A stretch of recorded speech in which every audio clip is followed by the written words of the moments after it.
Then I'll explain it to you as we go along.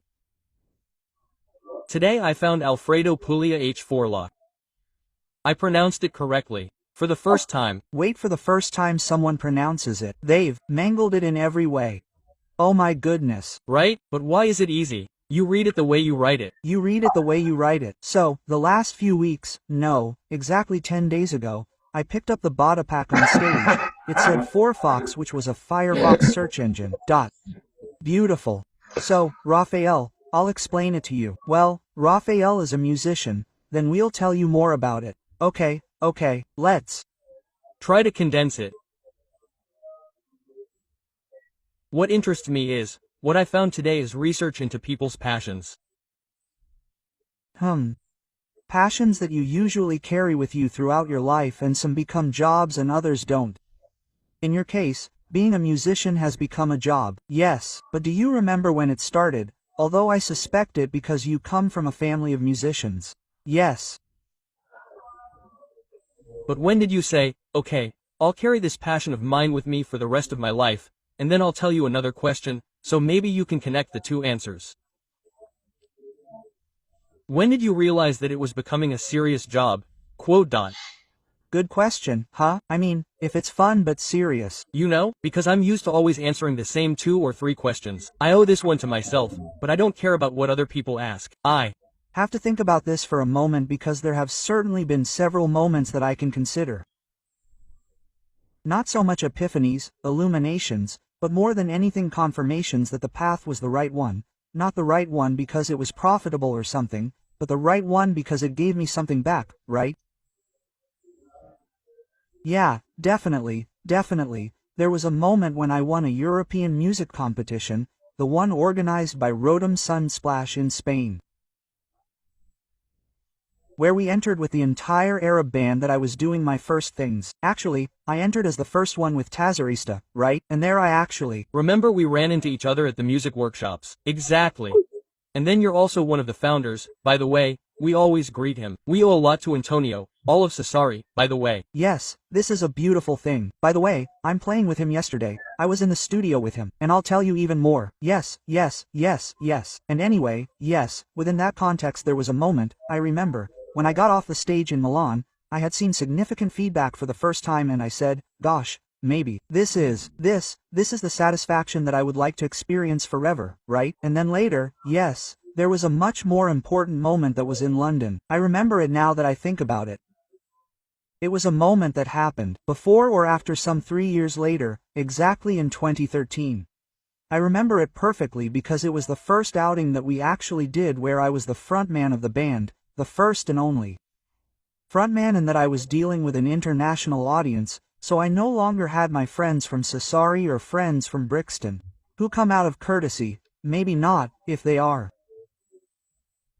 in a neighborhood like Brixton, which is the hub of music. No, I'm playing in London, and there was a moment when I said Capri maybe. This is the maybe. Yes, this is the most important one, even Radatum, I have to be honest. Yes. But then we tell them the houses. I know that you record for Tempest, if I remember correctly, right? Tempest. And how does it work? Do they come looking for you or do you have to send them? I mean, are you there now? This is a question that many people have asked me, but not in situations like colleagues. No, okay, and I'm just curious, the music is there. I mean, you have to attract attention. So, I have to tell the truth. I was a bit lucky from this point of view because my path crossed with that of some colleagues who brought me in and introduced me to those who then pull the reins of that big independent label called Tempesta. These are Paolo Valdi, 3 happy guys dead, Molteni, Davide Toffolo, and the whole team started with a really cool experience called La Tempesta Dub, which, since the music recorded in La Tempesta was starting to have, right, a nice circuit. So Tempesta said, listen, you manage it. So Paolo, together with Baldini, together with Mellow Mood, Manuel Tomba, etc., created this success story under, how can I put it, Rib, that's it, let's call it, yes, a branch that was dedicated to Dab. From Dab, and from there we started like this, but I got there because they told me, do you know this guy? This is Alfredo, let me hear him. Wow, great, okay, so it went well, yes. And then Jovoti remixed the piece. And then he invited you to Jova Beach. Yes, we did several things. I was a guest at a sports hall, a bit Jova Paula. Then I saw you on TV on a Fiorello TV program. Fiorello, yes, always. There was a sort of transparent floor thing. How was this thing? Very strange because I had to lie down on the floor, the camera up high, and he would talk to me from upstairs because we were in two separate studios and I had to pretend to talk to him as if I could actually see him. Let's say the camera. So you couldn't see anything? I couldn't see anything. It was all dark, him telling me stuff. I don't know. No, anyway, it was really cool there too because, imagine, I didn't expect him to invite me. We met at the Jova Beach party with Fiorello in Albia. We did a song together, he got on well. And said, why don't you come and do this? It went like this and it worked. I have to be honest about this. Don't confess too much. No, we're not confessing. You'll also come out on the podcast. We're recording live. No, it's okay. It's okay to confess it. It's not a problem. What's wrong? Hey, where did we end up? We got to Fiorello, who noticed you meet on stage practically at the Jova Beach party with Giovanni, trying to embarrass me in every way or trying to put things in my mouth that I hadn't said. Okay, he had a nice interlude there in Volia and then he invited you to his show. And then he invited me because he got on really well. He said, I invite you to my show that's going on airing this winter. And you said, yeah, okay, I would have never thought of that, I swear. Quote, yeah, because these are things that are said, right? Oh, yeah, but we'll see each other, we'll talk. So there's one ill then maybe 1,000 commitments, right? And so instead you stayed. By the way, the same evening where Mahmoud was, the guest, Mara, Marek and Anna Tatangelo and the director whose name I can't remember now, I'll remember it later. I'm imagining a fit among the guests in this room saying something really cool. I swear, I think it would come out with a really cool Tatangelo thing.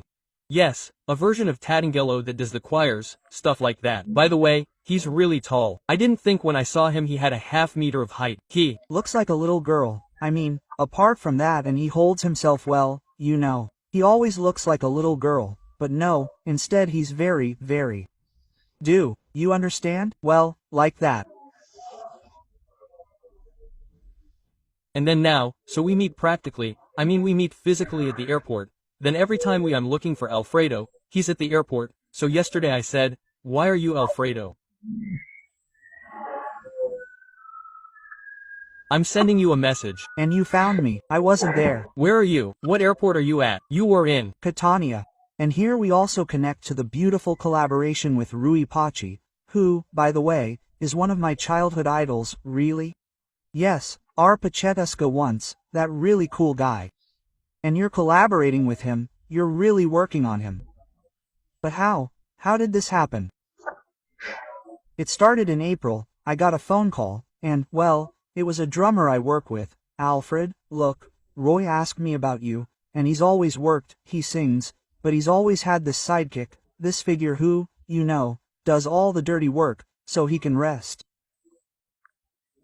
Hello, we can finally say it, and he rests, while I do all the work, energize his breath because, anyway, I mean, over the years he's still got a lot of sounds. And then playing also wind instruments, so he must have. Anyway, that's how it went. He contacted me and asked me if I would be available to do this season with him.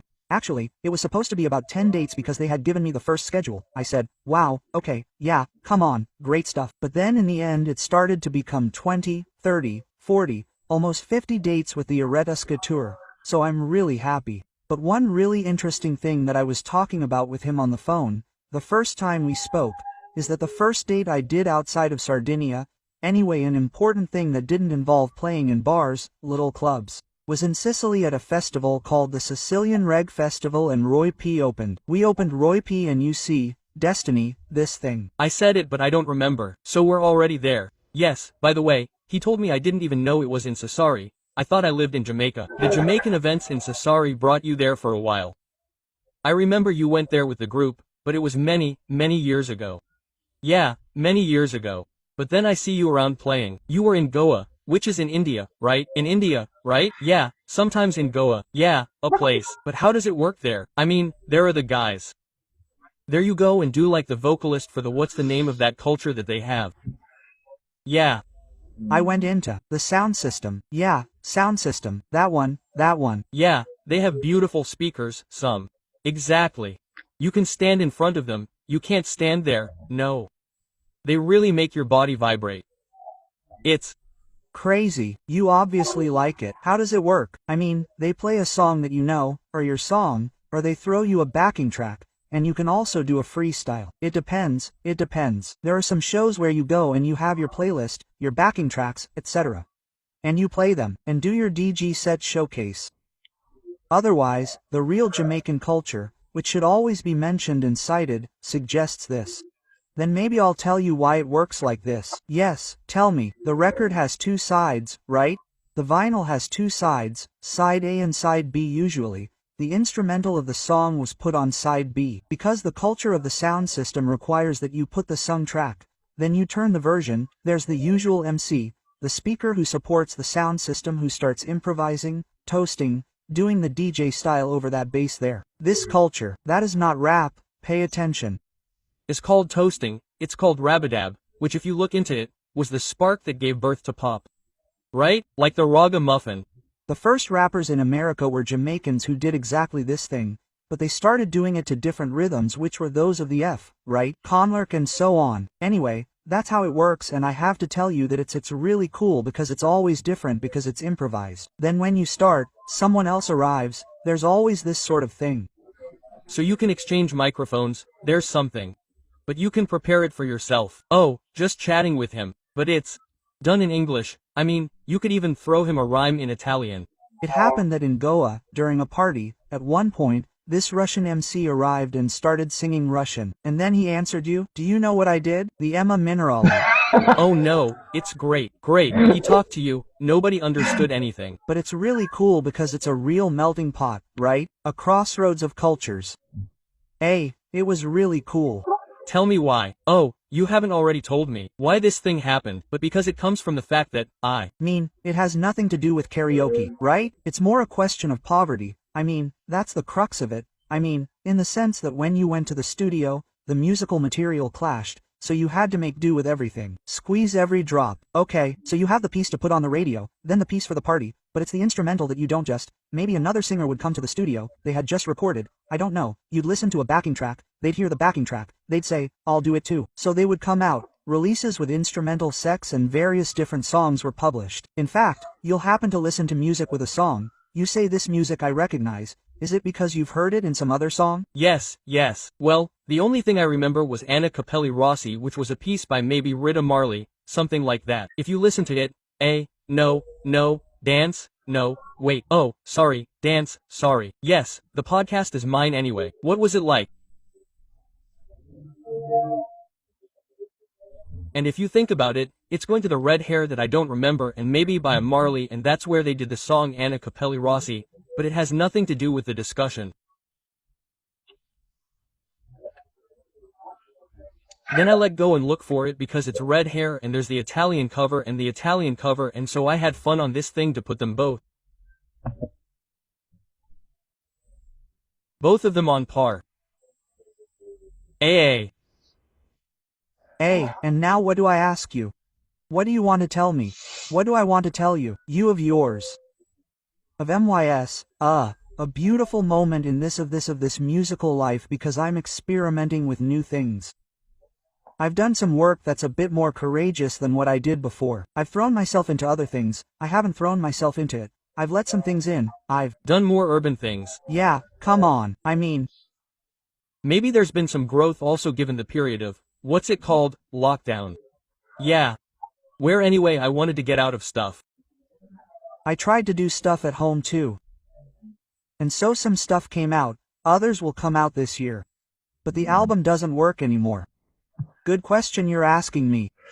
I was talking about the guys from Tempesta the other day. Because now everyone releases singles, or even me who I don't know. No one, right? To say that I don't have distribution, but I don't feel the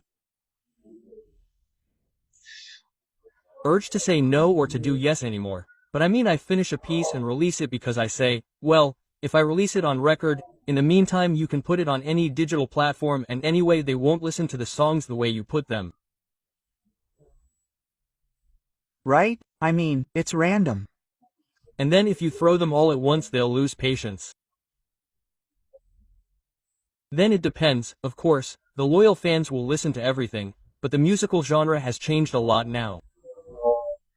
It's changed a lot, not that I don't want to put it out. In fact, by the way, we recently talked with the guys from Tempest about the fact that it would be really nice to release albums the old way, right? Like locking yourself in the studio and making vinyl at that point. Whoever wants to buy it, buys the vinyl. I mean, you want to sell that now, huh? Come on. But yes, it's not a very positive thing for music actually. But since we always see each other, the positive side of things is that you don't have to ride the wave, but you have to get into it and then slowly suggest things. And if you want, we've gone back in time a bit because in the 60s and so on they were doing 45s, right? The 12s, your Tobias, those two songs, or as you say in the reg there was the same one with the instrumental behind it. With some colors you changed. And so now tomorrow you're starting again. Tomorrow I'm starting again, tomorrow I'm in Cremona. Yes, we're going to play then. No, with my project, so I'm Flock with the band Music Easy. And then we'll do a few dates with Roy, and finally, I'm not kidding. It's not finally because it went really well, but this back and forth will end in October, I think, where I'll be able to dedicate myself a bit to new things, so don't start preparing new songs for them. I have them there, by the way. In the meantime, I get the message in the Storm chat saying, how are we doing there? Getting old, then you know they're getting old, it's bad. But you know what's bad? Then you might hear something that's very bad similar to what you're doing and Tack anticipated you by a hair. It's happened many times, but above all it happened to me to open hard drives, folders. I heard things done years ago. I said, why didn't I release the stuff? Well, you see, this is something. I mean, I had some beautiful things. They stayed there. There's a lot of them. Well, you can always get them back. Disc is yours. Yes, yes, sooner or later. Yes. But maybe some intuitions that you have while you're waiting for someone, because then it really seems like there's something in the air, right? There are times when, things come out that just go there, right? Yeah, in fact they throw them one at the other, and so maybe while you're waiting that stuff comes out and instead, no, because you anticipated 20 years you'll get it out so it'll be new. It'll be new. That's fine, that's fine. Well, I think we're going now. Oh, we have to say that we're at the Cloister of Santa Maria, the beautiful library. By the way, I've made contact. So let's anticipate that I'll come here to interview him and have him tell us the story of this beautiful place. Yes. Here I also gave a spoiler for another episode. And so I always close by asking everyone one thing. That I don't interview, because I don't interview, I chat with people, and I want to say this. It's a chat also because you probably aren't able to interview anyone, and what I ask everyone is to give advice, which actually seems like a very difficult thing. To whomever you want on what you want, really, so you can play it on anything. I give advice to whomever I want. I don't know. I give advice perhaps to those who are at the beginning of a musical journey because I would have liked to hear things from someone who, I don't say was ahead of the game, who had arrived somewhere, but who maybe looks back and says maybe I would have corrected a couple of things, right? In the shot, and maybe it's to try to have a slightly more general vision of things, right? If not just stopping at the musical details, the arrangements, the things, but trying to really open your eyes, see from afar and try to imagine a path that moves all this far together, because it's fundamental, because then the years go by and you realize that, in reality, you couldn't have done many things in a short time.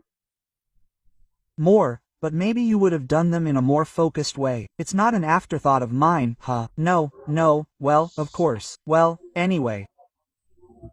Don't stay locked up in your room, don't stay locked up in your neighborhood, then in your city, etc. And in Italy maybe even go everywhere like you're doing. Especially traveling, always traveling. I don't know, Alfred. It went great, thank you. Thanks to you. Bye, see you next time, okay.